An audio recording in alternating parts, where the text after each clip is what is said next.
السلام علیکم اسٹوڈنٹس، میں ہوں آپ کی ٹیچر مس بسما۔ ہماری جو آج کی کلاس ہو رہی ہے وہ اردو کی ہے، اور اس میں ہم جو آج پڑھیں گے، جو ہمارا موضوع ہے وہ ہے اسم اور اسم کی اقسام۔ تو سب سے پہلے ہم لوگ اسم کی تعریف کریں گے کہ اسم ہے کیا۔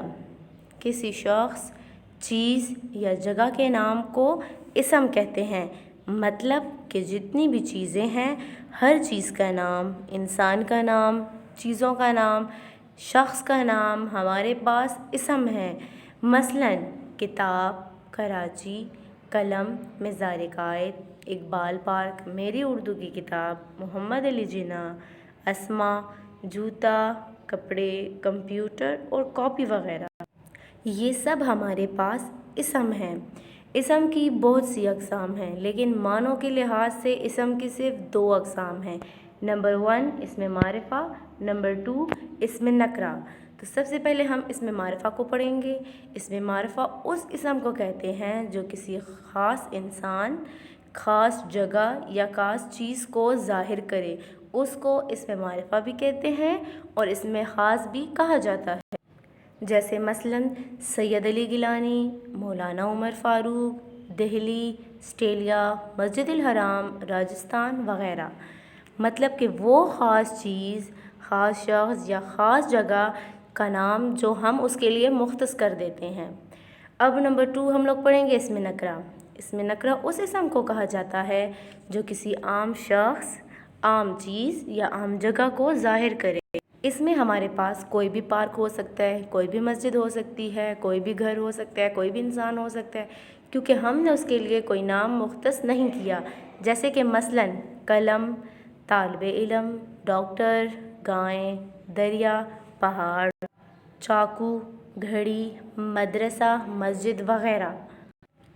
اب اسم معرفہ کی ہمارے پاس 4 قسمیں ہیں: اسم علم، اسم ضمیر، اسم اشارہ، اسم موصول۔ سب سے پہلے ہم لوگ پڑھیں گے اسم علم۔ اسم علم وہ خاص نام ہے جس سے کوئی شخص، جگہ یا چیز مشہور ہو جائے۔ جیسا کہ کوئی شخص، کوئی چیز یا کوئی جگہ کسی خاص وجہ سے مشہور ہو جائے، خاص نام سے مشہور ہو جائے، اس کو ہم اسم علم کہتے ہیں۔ مثلاً علامہ اقبال، کوہ طور، تاج محل، سر سید احمد خان وغیرہ۔ اسم علم کی ہمارے پاس 5 اقسام ہیں۔ نمبر 1 خطاب، نمبر 2 لقب، نمبر 3 عرف، نمبر 4 کنیت، نمبر 5 تخلص۔ تو نمبر 1 ہے خطاب۔ وہ وصفی نام جو کسی شخص کو حکومت کی طرف سے عزت افزائی کے لیے دیا جاتا ہے اور وہ پھر اسی نام سے مشہور ہو جاتا ہے۔ مثلاً سر سید احمد خان، سر محمد اقبال، شمس العلماء، مادر ملت، قائد اعظم، نشان حیدر۔ یعنی کہ وہ نام جو کسی انسان کو اس کی عزت افزائی کے لیے حکومت دیتی ہے، وہ خطاب کہلاتا ہے۔ نمبر 2 ہے ہمارے پاس لقب۔ لقب وہ وصفی نام ہے جو کسی خاص صفت کی وجہ سے لوگوں میں مشہور ہو جائے، یعنی کہ کسی خاص خوبی کی وجہ سے لوگوں میں وہ نام مشہور ہو جائے، وہ لقب کہلاتا ہے۔ یہ وہ وصفی نام ہے جو لوگوں کی طرف سے ملتا ہے۔ مثلاً خلیل اللہ لقب ہے حضرت ابراہیم علیہ السلام کا، اور قائد اعظم لقب ہے محمد علی جناح کا۔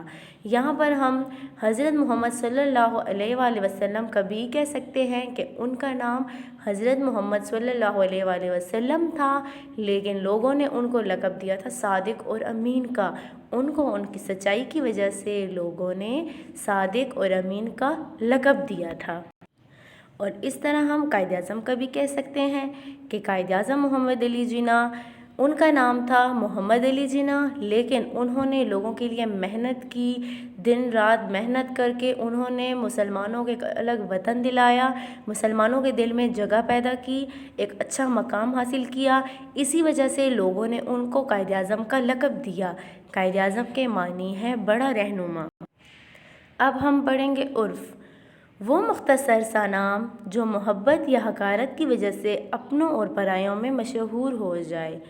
مثلاً حسن علی عرف چھوٹے میاں، میر عسکری عرف میر کلو، عبدالرشید عبدالرشید عرف جھنڈا علی۔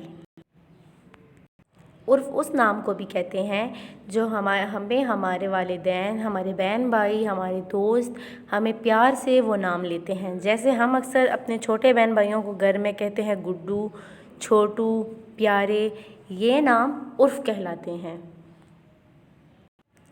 اب ہم پڑھیں گے 4 نمبر پہ ہے کنیت۔ کنیت کسی شخص کا وہ نام جو باپ یا ماں یا بیٹے کی نسبت سے رکھا جاتا ہے اور پھر اسی نام سے مشہور ہو جاتا ہے، مثلاً ابو حنیفہ، ابن عمر، ام سلیم، ابن مریم، ابو بکر وغیرہ۔ 5 نمبر پہ ہے ہمارے پاس تخلص۔ یہ وہ مختصر نام ہیں جو شعراء اپنے شاعر میں اصلی نام کے بدلے استعمال کرتے ہیں اور پھر اسی نام سے مشہور ہو جاتے ہیں، مثلاً سر محمد اقبال اردو کے عظیم شاعر ہیں، محمد حسین آزاد محمد ابراہیم ذوق کے شاگرد تھے۔ اسی طرح شعراء وہ نام جو ان کا تخلص ہوتا ہے ان کے ہر شعر کے آخری پہ وہ لکھا جاتا ہے، جیسے کہ اسد اللہ خان غالب، اسد اللہ خان ان کا نام ہے اور غالب ان کا تخلص ہے۔ محمد حسین آزاد، محمد حسین ان کا نام ہے اور آزاد ان کا تخلص ہے۔ الطاف حسین حالی، الطاف حسین ان کا نام ہے اور حالی ان کا تخلص ہے۔ امید ہے کہ آپ لوگ یہ تمام لیکچر سمجھ چکے ہوں گے، آپ کو سمجھ آ گیا ہوگا۔ اسی طرح گھر میں اپنے لیے پریکٹس کیجئے، اپنے لیے ہر ایک بچہ ایک الگ اسائنمنٹ تیار کرے اور اپنے دیے گئے دن پر اسکول میں سبمٹ کروا دیں۔ اللہ حافظ، تھینک یو گرل۔